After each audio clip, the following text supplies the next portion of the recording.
Hey guys, welcome to the next Blender tutorial on Active TV. This one is fracturing a rigid body. So if you guys have been paying attention to last week's tutorial, I had showed you guys how to fracture an object like this, right? Fracturing is an actual process in Blender where you use something called self-fracture, and you can create all of the, you can fracture these little objects that are individual objects in here. And then what I did was, then I said, next week we are going to put rigid bodies onto your fractured object. Now, if you had tried doing that and you got some weird and wonderful results, never fear, because Ryan is near, because I got it to fracture. So I self-fractured the object, and then I put I put a rigid body, which we've learned in my previous tutorial. Watch. Oh. She's off. And then of course I ran the simulation. Right, so what was my tricks and my trades to this? So first of all, if you have noticed, look at that, I can do it backwards. Who's watched Tenet? Have you watched Tenet? Alright, there you go. Watch. How does he do that? Okay, anyway, you'll find it quite fascinating that the cube is whole and one cube, and then yes, I fractured. Okay, so how do we do this? Let's get straight to it. So like I said, if you have watched my previous tutorials, I showed you how to fracture this, how to fracture your object. All right, but now how do we put how exactly do we put a rigid body on it?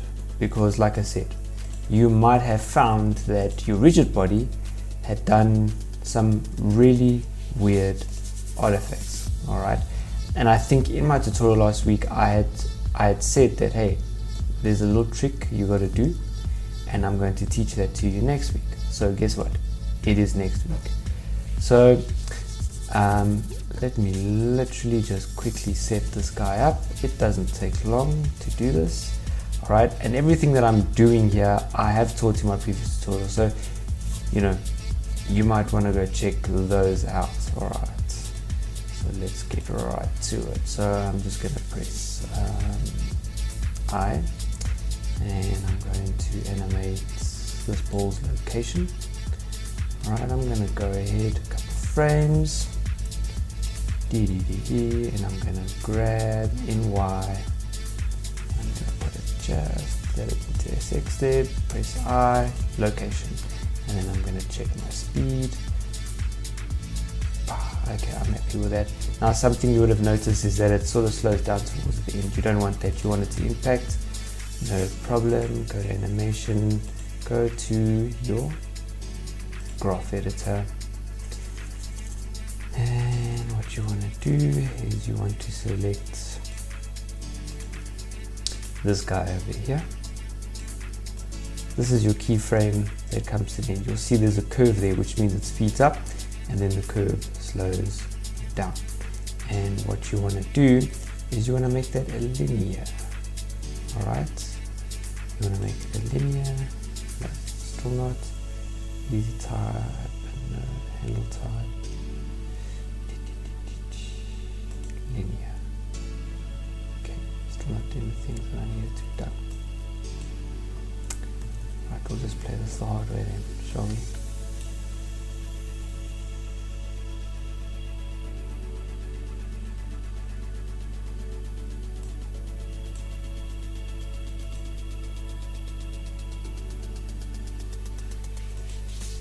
There you go. Okay. So now you'll see it'll go, it's almost like it's hitting it, right? So that's the first thing we did. And like I said, everything we're doing today I have taught before, so there is no surprise here. Alright, let's fracture this object over here.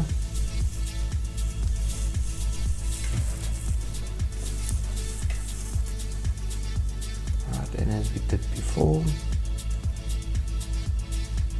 boom, self fracture.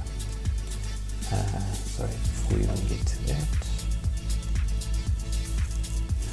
again folks, everything I'm doing today I've taught in my previous tutorial. So if you're lost and you don't know what I'm doing, well, you need to go check out my previous tutorials. Here we go. Oh goodness, never seen this before, have you? Yes, these are all strange, isn't it? Especially when you do it wrong. Okay, so what I'm basically doing is, part of my fracture tool, I'm going to use the annotation tool just so that I can get a more more customizable fracture. I have to place it on my surface because I'm looking for this point right over here, which is basically the impact point. Right, so this is basically what I'm doing here. Obviously at the point of impact there's smaller pieces than the bigger part. Alright, you see I've said surface, so it's painted to the surface. You might have one or two slips like that. Well, I never have experienced that yet, so we're about to find out. Okay, Q for quick menu, I've placed my self fracture in there. I'm going to say annotation pencil because that's what I've used. I'm probably going to use about 8 over here. Maybe let's say about 15 pieces. I'm going to use a 0.1.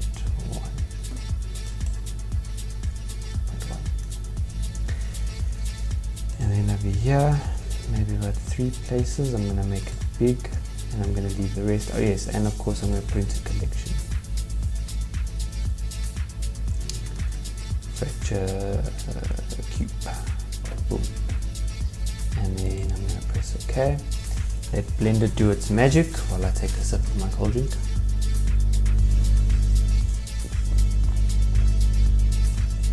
It was originally water. I was trying to drink water. And then I used something sweeter because, yes, I need the sugar.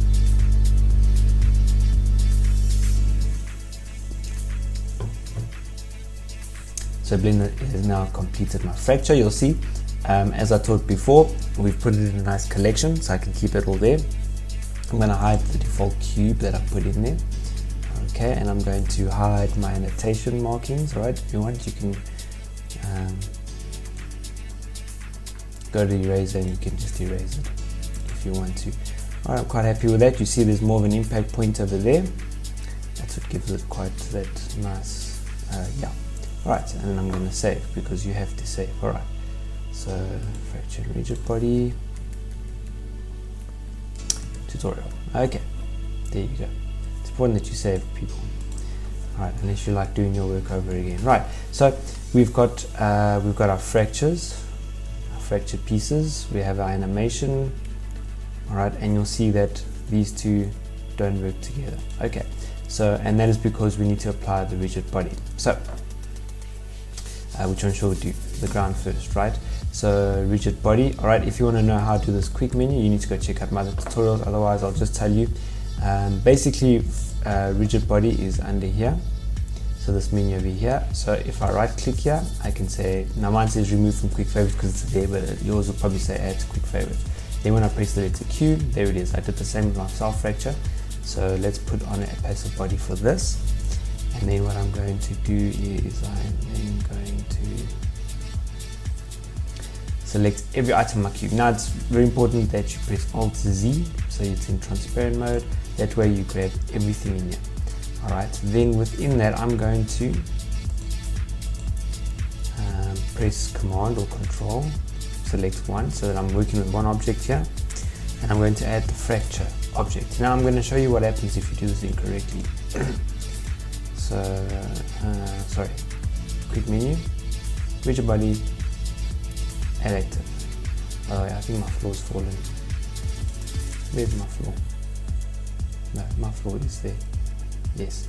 Alright, so I've added, you saw now how I added a active rigid body to only one item here. I now need to add it to the rest, which I press Q rigid body and I can say copy from active with everything selected. Alright, so everything's got an active body. If I press play, it falls apart before the ball even gets here. So the one trick to stop that, and I spoke about this again in my last tutorial. So you're going to go to the point just before the ball has impact, which is about over here. Then you're going to press, having my mouse button on animated, right? Press I. I'm going to click, sorry, tick it, press I. Then on the next cube, I'm going to untick and press I. So now I'm going to go right back to the beginning. Okay, it's not supposed to. Oh, of course, I need to copy to. Right now, you can. Well, it won't really work if you say copy from active. You've actually got to copy the all of the. It's basically these keyframes over here, and I think it was Command L. There you go, make links, and you say animation data. Okay, now everything has that keyframe in it. Now what happens is I've turned it down into animate, which is what I'm going to do with the ball as well, because what happens is if you've got animated on for a rigid body, what happens is that the world physics does not affect it. Alright, it's driven by whatever animation you put on it, but that turns off on the point of impact. Alright, you get my drift. So now I've got to do exactly the same for this one. So I want to give it a rigid body. It is an active, and I'm going to keep it animated. But so you'll see now it should start. Okay, there you go. Very cool. It's interacted with it. Now, something that I did was that I made it an animated, because what happens is if I keep that animated on, it stays there because nothing else is driving it. But now what I'm able to do is exactly the opposite as what I did with this one, and that is over here. Alright, have mouse over I animate it, and then the next keyframe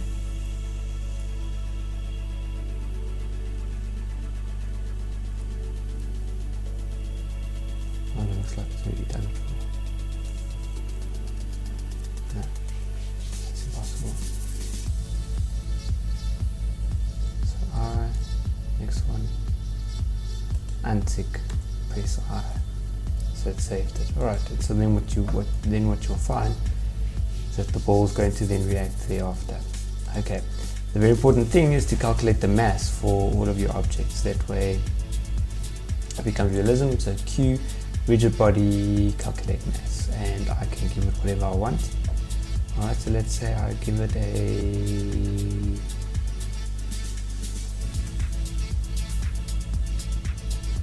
piece of concrete. Great stuff. Then I've got to do the same with these guys. Now remember, I need to make sure that one is active amongst all of them. That's just by pressing command and then selecting that one. Q, rigid body, calculate mass. Right, let's make these bricks. What do you say? Common bricks. And then I need to go Q, rigid body, copy from active. Okay, now let's see the difference that it makes. See, now it is getting cooler. It's looking a bit more realistic. And you can see how the ball is even reacting nicely. This is actually even better than what I had on my previous tutorial. Right, so that's how we did that. Now, if you had, and this is what I was talking about, had you in your physics option here, under your shape, chosen mesh, this is what you would have gotten.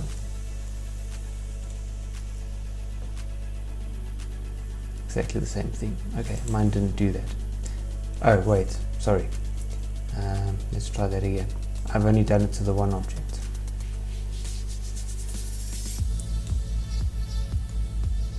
So Q, Rigibody, yes, Q, Rigibody, copy from active. I hope it's going to do what I was. Yes, there you go. Can you see everything just flies all over the place? And that's because with mesh, the mesh shape, the rigid body, all the rigid bodies, because they very custom to its shape, they are completely rebelling themselves. All right, so let's just undo that. I hope I haven't done that. Let's have a look. No, I haven't. Okay, the easiest way to do this is select like this.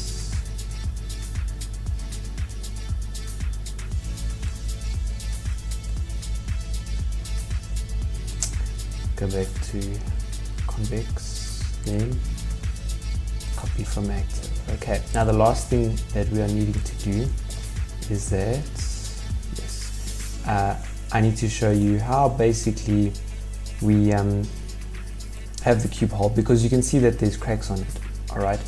And basically what the trick is, so hang on, let's quickly cache this. So what's going to help with my machine and also with the next step, I don't know if okay, so if I press Q and I go to rigid body, okay, back to keyframes, guess what, we can do it. All right, so you can either cache it, which we've learned in my previous tutorials, or I can hang on, I don't want to back to keyframes.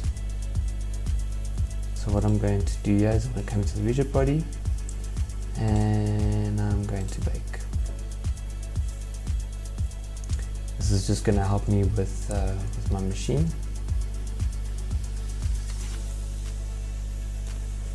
Right, and then basically the trick is this, is that at the last moment, now remember,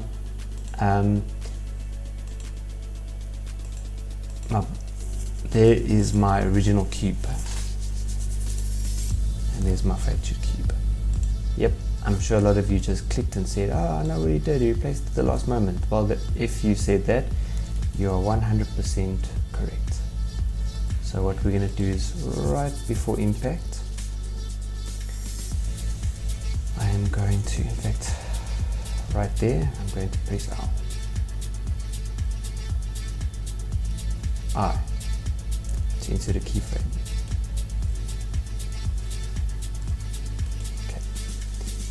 At this point, I'm going to hide it underneath the plane. Press I for keyframe, and you'll see at that last moment it's going to do the things that need to be done. Alright, and then your original cube.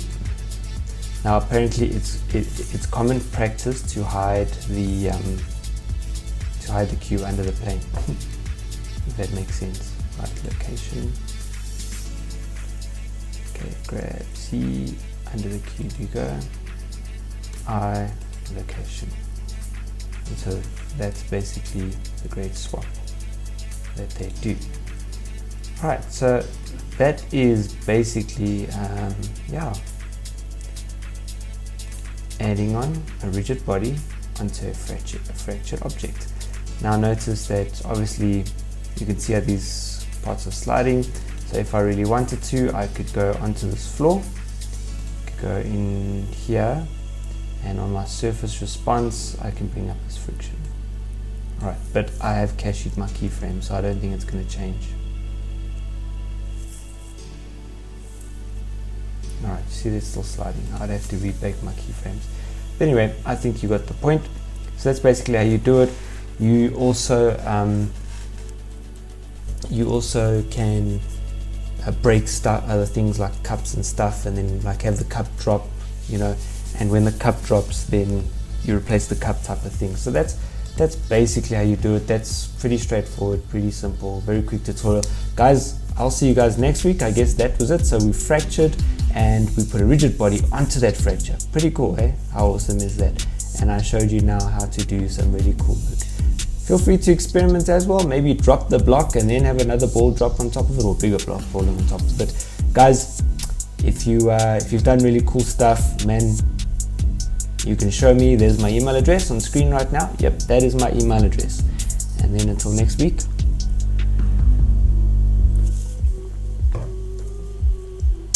just had another sip of my juice. Promise you it's juice. Until next week, see you then. Toodaloo.